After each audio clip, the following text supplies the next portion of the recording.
Hello friends, Monday evening குட்டீஸுங்கெல்லாம் ஸ்கூல்லேருந்து வந்ததுக்கப்புறம் அவங்களெல்லாம் ஹோம்ஒர்க் எழுத வச்சுட்டு அதுக்கப்புறமா குக்கிங் பண்ணுறதுக்கு வரும்போது 6:30க்கு மேலே ஆயிடுச்சு. குக்கிங் பண்ணுறதுக்கு வரும்போது தான் பாப்பா எனக்கு சப்பாத்தியும் உருளைக்கிழங்கு மசாலும் வேணுமா அப்படின்னு சொல்லிட்டு சொன்னான். சரி ஓகே அப்படின்னு சொல்லிட்டு வந்ததையும் வேலையாக மாவு பிசைஞ்சு வச்சுட்டு அதுக்கப்புறமா தான் உருளைக்கிழங்கு வேக போட்டேங்க.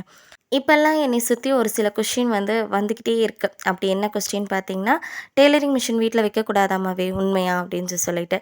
அது உண்மையா பொய்யா அப்படிங்கிறது எனக்கு தெரியாது.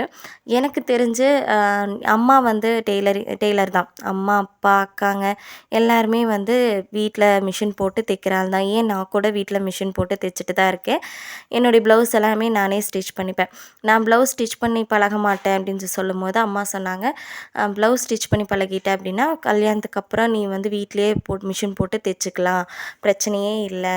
குழந்தைங்களையும் பார்த்துட்டு நீ ப்ளவுஸ் ஸ்டிச் பண்ணி கொடுத்துட்டு உனக்கு ஒரு வருமானமாக இருக்கும் அப்படின்னு சொல்லிட்டு அம்மா சொல்லி எனக்கு கம்பல் பண்ணி எனக்கு இந்த டெய்லரிங் கற்றுக் கொடுத்தாங்க. இப்போ வரைக்கும் அம்மாவுக்கு 50 வயசு ஆச்சு. இப்போ வரைக்குமே வீட்டில் மிஷின் போட்டு தைச்சிட்டு தான் இருக்காங்க. எனக்கு தெரிஞ்சு எந்த பிரச்சனையும் வந்தது கிடையாது. என்னை பொறுத்த வரைக்கும் டெய்லரிங் மிஷின் வீட்டில் இருந்துச்சு அப்படின்னா அங்கே வீட்டில் இருக்க ஹவுஸ் ஒய்ஃப்க்கு ஒரு வருமானம் வரும் அப்படின்னு நான் நினைக்கிறேன். இதை பற்றி நீங்கள் என்ன நினைக்கிறீங்க அப்படிங்கிறத கண்டிப்பாக கமெண்டில் ஷேர் பண்ணுங்கள். தேங்க்ஸ் ஃபார் வாட்சிங். Keep supporting me.